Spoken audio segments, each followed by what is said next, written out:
டேய் என்னைய வச்சு ஒன்னும் காமெடி கிமெடி பண்ணலையே. சேச்சே, தமிழ்நாட்டை முன்னேற்ற பாதையில அழைச்சுக்கிட்டு போக வேண்டும் என்றுதான் நம்ம சூப்பர் ஸ்டாரை களத்தில் இறக்கி இருக்கிறோம்.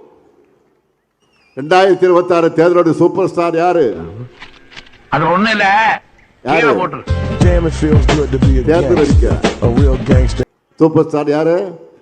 சூப்பர் ஸ்டார் யாருன்னு கேட்டா சின்ன குழந்தைகள் தேர்தல் அறிக்கை சொல்லும்.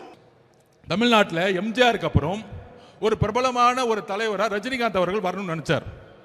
அரசியலுக்கு வந்து சிஸ்டத்தை மாற்றணும் எல்லாம் பண்ணணும்னு நினைச்சார். ஆனால் இதே திமுக குடும்பம் பல மிரட்டல்களை கொடுத்து அவரை அரசியல் கட்சி வர விடாம பார்த்துக்கிட்டாங்க. இன்னைக்கு என்ன ஆனார்? அவரு கடைசியில் ரெட் ஜெயின் பிக்சர்லயே நடிக்க போயிட்டார். அவர் மேல ஐ டோன்ட் கேர். நான்